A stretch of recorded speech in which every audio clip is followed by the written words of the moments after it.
जय श्री कृष्णा दोस्तों। ट्रेन के एसी कंपार्टमेंट में मेरे सामने सीट पर बैठी लड़की ने मुझसे पूछा, हेलो, क्या आपके पास इस मोबाइल की सिम निकालने की पिन है? उसने अपने बैग से एक फ़ोन निकाला। वो नया सिम कार्ड उसमें डालना चाहती थी, लेकिन सिम कार्ड खोलने के लिए पिन की ज़रूरत पड़ती है जो उसके पास नहीं थी। मैंने हाँ में गर्दन हिलाई और अपने क्रॉस बैग से पिन निकाल कर दे दी। लड़की ने थैंक्स कहते हुए पिन ले ली और सिम डालकर मुझे पिन वापस कर दी। थोड़ी देर बाद वो फिर से इधर उधर ताकने लगी। मुझसे रहा नहीं गया, मैंने पूछ लिया, कोई परेशानी? वो बोली, सिम कार्ड स्टार्ट नहीं हो रही है। मैंने मोबाइल मांगा, उसने दिया। मैंने कहा, सिम अभी एक्टिवेट नहीं हुई है, थोड़ी देर में हो जाएगी। एक्टिव होने के बाद आईडी वेरिफिकेशन होगा, उसके बाद आप इसे इस्तेमाल कर सकेंगे। लड़की ने पूछा, आईडी वेरिफिकेशन क्यों?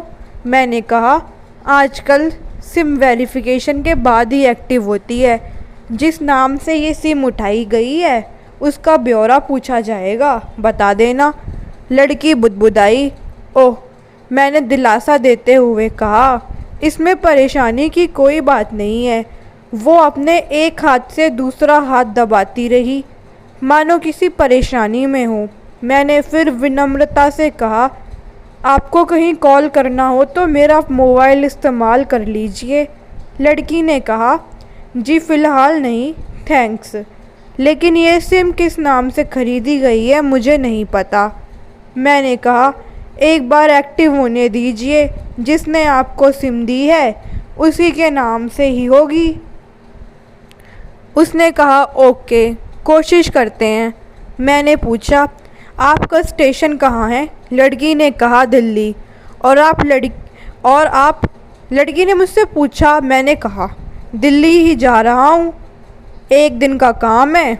आप दिल्ली में रहती हैं क्या? लड़की बोली, नहीं, दिल्ली में मेरा कोई काम नहीं है, न ही मेरा वहाँ घर है।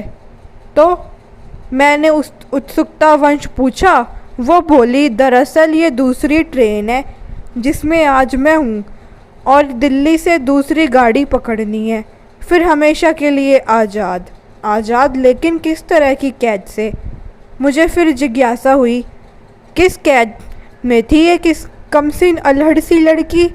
लड़की बोली, उस कैद में थी जिसमें हर लड़की होती है, जहाँ घर वाले कहें वहाँ शादी कर लो, जब जैसा कहें वैसा करो। मैं घर से भाग चुकी हूँ। मुझे ताज्जुब हुआ, मगर अपने ताज्जुब को छुपाते हुए मैंने हंसते हुए पूछा, अकेली भाग रही हैं आप? आपके साथ कोई नज़र नहीं आ रहा? वो बोली, अकेली नहीं, साथ में है कोई। कौन? मेरे प्रश्न ख़त्म नहीं हो रहे थे। दिल्ली से एक ट्रेन और पकड़ूंगी, फिर अगले स्टेशन पर वो जनाब मिलेंगे और उसके बाद हम किसी को नहीं मिलेंगे। ओह, तो ये प्यार का मामला है? उसने कहा, जी। मैंने उसे बताया कि मैंने भी लव मैरिज की है। ये बात सुनकर वो खुश हो गई, बोली, वाओ, कैसे? कब? लव मैरिज की बात सुनकर वो मुझसे बातें करने में रुचि लेने लगी। मैंने कहा, कब, कैसे, कहाँ, वो मैं बाद में बताऊंगा, पहले आप बताओ, आपके घर में कौन कौन है? उसने होशियारी बरतते हुए कहा, वो मैं आपको क्यों बताऊं? मेरे घर में कोई भी हो सकता है, मेरे पापा, माँ, भाई, बहन, या हो सकता है भाई ना हो, सिर्फ बहनें हो, या ये भी हो सकता है कि बहनें ना हो और दो चार गुस्सा करने वाले बड़े भाई हों। मतलब मैं आपका नाम भी नहीं पूछ सकता? मैंने काउंट मारा। वो बोली, कुछ भी नाम हो सकता है मेरा, टीना, मीना, रीना, कुछ भी। बहुत बातूनी लड़की थी वो। थोड़ी उधर उधर की बातें करने के बाद उसने मुझे टॉफ़ी दी, जैसे छोटे बच्चे देते हैं क्लास में। बोली, आज मेरा बर्थडे है। मैंने उसकी हथेली से टॉफ़ी उठाते हुए बधाई दी और पूछा, कितने साल की हुई हो? वो बोली 18। मतलब भागकर शादी करने की कानूनी उम्र हो गई है आपकी। वो हंसने लगी। कुछ देर में काफ़ी फ्रैंक हो गए थे हम दोनों, जैसे बहुत पहले से जानते हों एक दूसरे को। मैंने उसे बताया मेरी उम्र 35 साल है, यानी कि तुमसे 17 साल बड़ा हूँ। उसने चुटकी लेते हुए कहा, लग तो नहीं रहे हो। मैं मुस्कुरा दिया। मैंने उससे पूछा, तुम घर से भागकर आई हो, लेकिन तुम्हारे चेहरे पर चिंता के निशान जरा भी नहीं है। इतनी बेफिक्री मैंने पहली बार देखी। खुद की तारीफ सुनकर वो खुश हो गई। बोली, मुझे उन जनाब ने, मतलब मेरे लवर ने, पहले ही समझा दिया था कि जब तुम घर से निकलो तो बिल्कुल बिंदास रहना, घर वालों के बारे में बिल्कुल मत सोचना, बिल्कुल अपना मूड ख़राब मत करना, सिर्फ मेरे और हम दोनों के बारे में ही सोचना।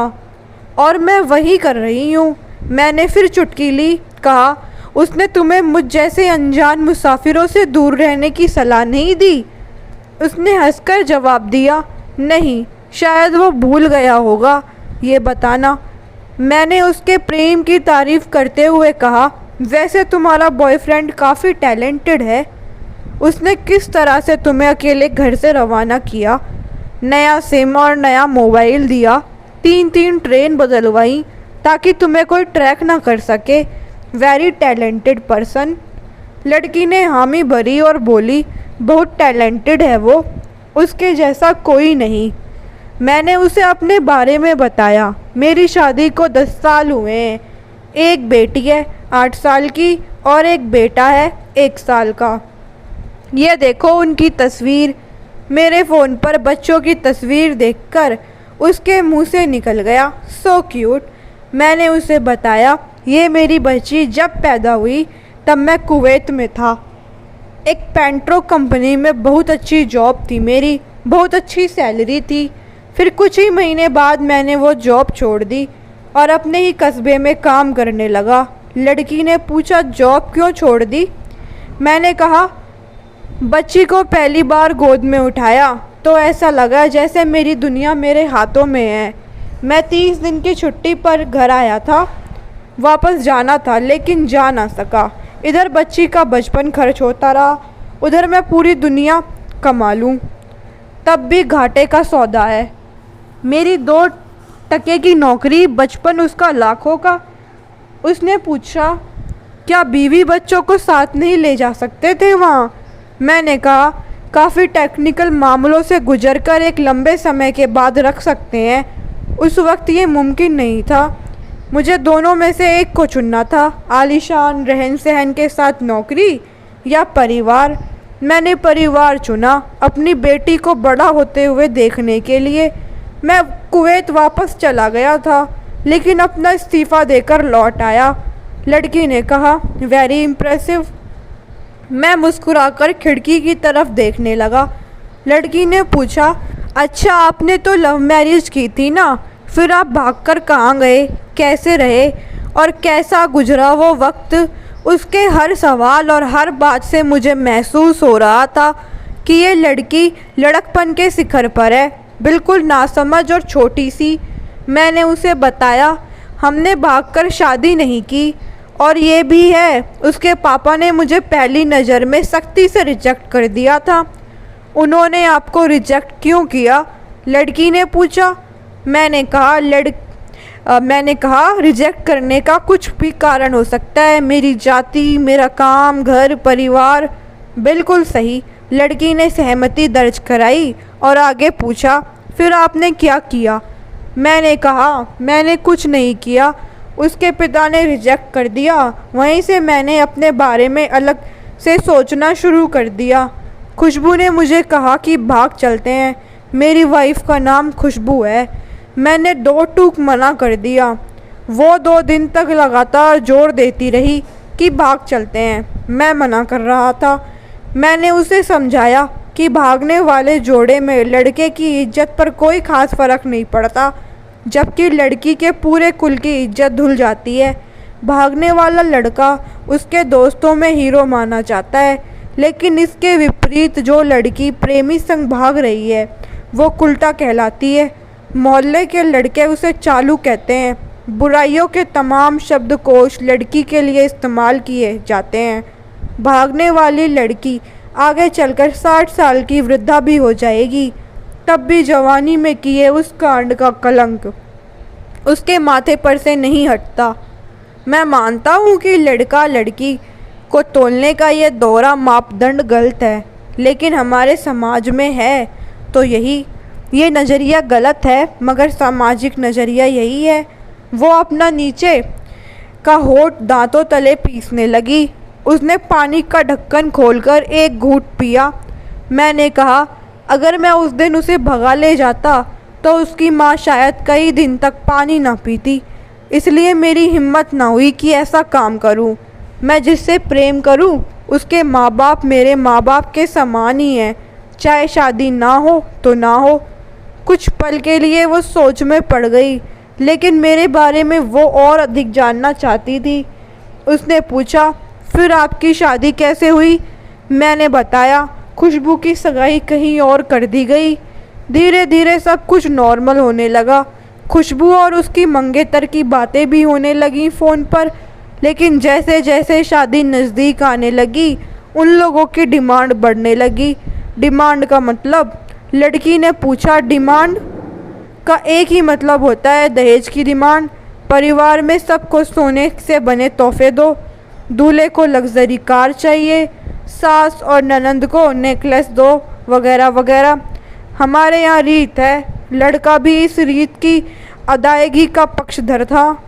वो सगाई मैंने तुड़वा डाली, इसलिए नहीं कि सिर्फ मेरी शादी उससे हो जाए, बल्कि ऐसे लालची लोगों में खुशबू कभी खुश नहीं रह सकती थी, ना उसका परिवार। फिर किसी तरह घर वालों को समझा बुझाकर मैं फ्रंट पर आया था और हमारी शादी हो गई। ये सब किस्मत की बात थी। लड़की बोली, चलो अच्छा हुआ आप मिल गए, वरना वो गलत लोगों में फंस जाती। मैंने कहा, ज़रूरी नहीं कि माता पिता का फ़ैसला हमेशा सही हो। ये भी ज़रूरी नहीं कि प्रेमी जोड़े की पसंद सही हो। काम की बात यहाँ पे है कि कौन ज़्यादा वफादार है। लड़की ने फिर से पानी का घूंट लिया और मैंने भी। लड़की ने तर्क दिया, हमारा फ़ैसला गलत हो जाए तो कोई बात नहीं, उन्हें गिलानी नहीं होनी चाहिए। मैंने कहा, फ़ैसला ऐसा हो जो दोनों का हो, बच्चों और माता पिता दोनों की सहमति, वो सबसे सही है। बुरा मत मानना, लेकिन मैं कहना चाहूँगा कि तुम्हारा फ़ैसला तुम दोनों का है, जिसमें तुम्हारे पेरेंट्स शामिल नहीं हैं। ना ही तुम्हें इश्क का असली मतलब पता है अभी। उसने पूछा, क्या है इश्क का सही अर्थ? मैंने कहा, तुम इश्क में हो, तुम अपना सब कुछ छोड़कर चली आई, ये सच्चा इश्क है। तुमने दिमाग पर जोर नहीं दिया, ये इश्क है। फ़ायदा नुकसान नहीं सोचा, ये इश्क है। तुम्हारा दिमाग दुनियादारी के फितूर से बिल्कुल खाली था। उस खाली जगह में इश्क का फितूर भर दिया गया। जिन जनाब ने इश्क को भरा, क्या वो इश्क में नहीं है?